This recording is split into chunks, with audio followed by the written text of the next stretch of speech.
My stepson's friend was just staying the night. One of those harmless things you don't even think twice about. But when I walked into the kitchen that morning in my robe, I caught his eyes on me, and I didn't look away. Since that moment, he hasn't been able to. My name is Dana. I'm 48 years old, and if you met me on the street, you'd probably say I've got a nice life. Married, quiet suburban neighborhood, 4-bedroom home with a porch swing that no one uses anymore. My husband Mark is 55. Reliable. Conservative. A dentist who still wears a beeper on his belt, if you can believe it. We've been married for 8 years. Second marriage for both of us. I brought my books and candles, he brought his son. Ethan was 13 when we moved in together. He's 20 now, mostly at college, but when he comes home for breaks, he brings a rotation of friends who sleep on our couch and leave pizza boxes in the garage. I don't complain. I used to try about the mess, the smell, the late nights, but Mark would just chuckle and say, "Boys will be boys, honey." It's been a while since I felt like anyone in this house listened to me or looked at me. Mark and we go through the motions. We have dinner at the same time. We watch the same show. He kisses my cheek, always the same way. I don't know when he stopped really touching me or if he ever truly did. But lately, I've caught myself watching the driveway whenever Ethan comes home. Not for him. For someone else. His name is Chase. 21. Quiet. Polite. The kind of boy who still says, "Mrs. Chandler," even after I told him to call me Dana. The first time I really noticed him, it was raining. The boys had just gotten back from a late-night movie, soaking wet, laughing so hard they dropped their keys in the bushes. I opened the door to let them in. Chase stood just behind Ethan, water clinging to his hoodie, his hair dripping over his eyes. He looked up at me and said, "Sorry, ma'am," as he stepped onto the rug, careful not to leave a trail. That night, when I brought them towels and a plate of leftover pasta, he was the only one who said thank you. He looked at me a little longer than he should have. I told myself I imagined it. The next morning, he was the first one awake. I found him sitting at the kitchen table, reading the back of a cereal box, shirtless. The sunlight caught him in that way it does in the early morning, soft, gold, almost cinematic. "Morning," he said, without looking up. I just nodded. I felt something shift in me. Something I hadn't felt in years. I told myself it was innocent. That I was just lonely. That he probably wasn't even really looking at me like that. But the way he smiled when he saw me in my robe said otherwise. The next few visits were harder. I found myself wearing different pajamas when he stayed over. Ones that clung a little more. I started wearing lipstick in the evenings, just in case I ran into him. Ethan didn't notice. Mark definitely didn't. But Chase did. He started lingering when he'd help Ethan unload the car. One afternoon, I came home from the grocery store, and he offered to help carry in the bags. We were alone in the kitchen, and I could feel the heat between us like a current. "You always smell like cinnamon," he said quietly, like it just slipped out. I froze. "Sorry," he added, laughing nervously. That was weird. But it wasn't weird. It was intentional. And I didn't correct him. He started finding little excuses to be around me. Offering to fix the porch light. Asking if I had any more of that tea I made last time. Watching me cook while pretending to scroll his phone. The eye contact grew bolder. One night, Ethan fell asleep on the couch during a movie. Chase stayed up. So did I. We sat at the counter, nursing tea we didn't really want, talking about nothing and everything. "You don't seem like most moms," he said at one point, his voice low. I laughed. "I'm not really a mom." He looked at me. Held my gaze a little too long. He didn't say anything, but something passed between us. A flicker. A spark I wasn't ready for, but didn't want to put out. It happened last Thanksgiving break. Ethan was staying the week, and so was Chase. The house was full, but somehow I kept ending up alone with him. Late that Friday night, I was in the kitchen finishing dishes. Everyone else had gone to bed, or so I thought. I turned around and he was there, just watching me. His face unreadable. "Couldn't sleep?" I asked, heart pounding. He nodded, took a step closer, then another.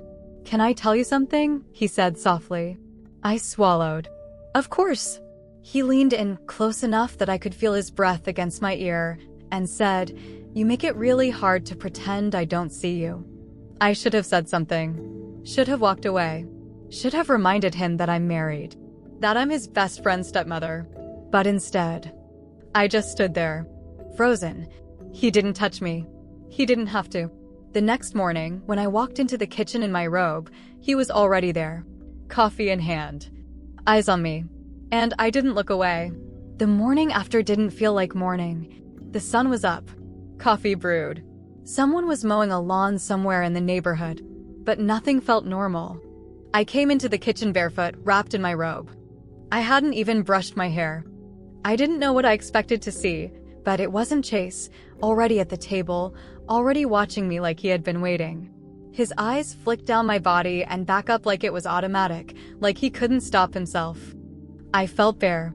Not physically, but emotionally. He'd seen something in me the night before. Something Mark hadn't seen in years. I reached for a mug, trying to steady my hands. He didn't say anything. He just sipped his coffee and looked at me like he was memorizing every inch. I should have said something about what happened, or almost happened. I should have drawn the line, but I didn't. I poured my coffee, sat down across from him, and for the first time in a very long time, I let myself feel wanted. And it scared me. Later that day, as the boys watched the game in the den, I stayed in the kitchen. I cleaned things that didn't need cleaning. I opened drawers just to close them. I was restless, uneasy. A woman standing on the edge of a cliff, wondering if she already jumped and just hadn't hit the ground yet. And Chase? Every time he passed through the room, I felt that pull, that invisible thread. At one point, our hands brushed by the sink. Just a graze. But I felt it everywhere. So did he. He looked up, startled, but he didn't pull away. Neither did. That night, I went to bed early. Mark didn't come with me. He was on the couch, asleep before the second quarter. He barely noticed when I kissed his forehead goodnight. I stood in the bathroom longer than usual, brushing my hair, moisturizing skin he hadn't touched in weeks. I stared at my reflection like I was waiting for permission. Waiting for someone to tell me I wasn't crazy for feeling alive again. I wasn't planning anything. At least, that's what I told myself when I left the door to our bedroom slightly ajar. I wasn't asleep when I heard footsteps in the hallway. Slow, hesitant, but not accidental. The floor creaked just once outside our room. Then silence. I turned toward the door. My breath caught in my throat. I didn't see him, but I knew it was Chase. And I didn't close the door. Nothing happened. Not really, but something changed in that moment. Something shifted from almost to undeniable. I didn't sleep much. The next day, I tried to avoid him. Tried to busy myself with laundry and vacuuming and making Mark's favorite breakfast. I thought maybe if I flooded my life with the normal things, the dangerous parts would disappear. But by that afternoon, Chase caught me alone again, this time in the garage of all places. I was looking for a bin of holiday decorations. He must have followed me out there. "Dana," he said, closing the door behind him. I froze. "You shouldn't." "I know," he said, cutting me off. We stood there, surrounded by plastic bins and forgotten garden tools. The silence between us louder than any words. He stepped closer. "I think about you. All the time." My heart thudded in my chest. "You're Ethan's friend," I whispered, not even convincing myself. "You're not just his stepmom," he whispered back. And then, he reached up and tucked a strand of hair behind my ear. That simple, innocent gesture undid me. I didn't kiss him. I didn't touch him. But I didn't stop him from leaning closer.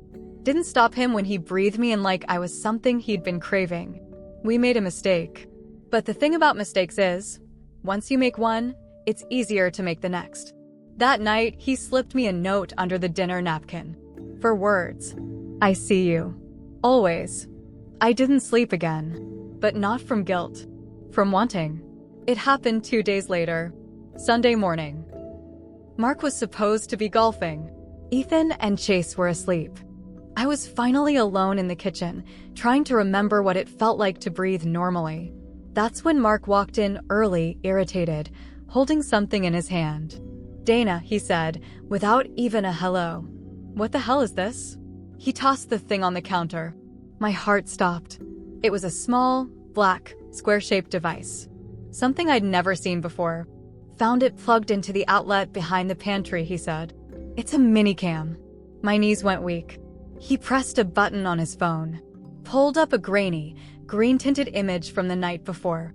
There I was, in the kitchen, in my robe, with Chase behind me, standing too close. Mark didn't say a word. He just played the video. We didn't touch. Not exactly. But the tension, the proximity, the look in my eyes, none of it was innocent. The silence between us was unbearable. "I trusted you," he finally said, voice flat. I opened my mouth, but nothing came out. "And him," he added, shaking his head. "A kid who sleeps under our roof?" Nothing happened," I whispered. But we both knew it wasn't true. He didn't yell, didn't throw anything. He just stared at me like he was seeing a stranger. Then he turned around and walked out of the room. He didn't come back for hours. When he did, he went straight to Ethan. He told him Chase had to leave. No explanation. Just gone. Ethan argued, yelled, slammed his door. Chase didn't look at me when he packed his bag. I didn't say goodbye. Mark hasn't touched me since. Ethan barely speaks to me. Chase never came back. But sometimes, when I open the silverware drawer, I still see the edge of that note, crumpled, hidden under the tray. "I see you. Always." Mark didn't leave. But I think I did. The day that camera turned on, something else turned off. Whatever we had, whatever I had, it's gone now. I didn't lose my marriage. I lost the version of myself that was content in it. And sometimes, late at night, I wonder, if Chase walked through that door again, would I stop him this time? Or would I finally cross the line I already erased? He left with a backpack. I stayed with a silence I'll never unhear.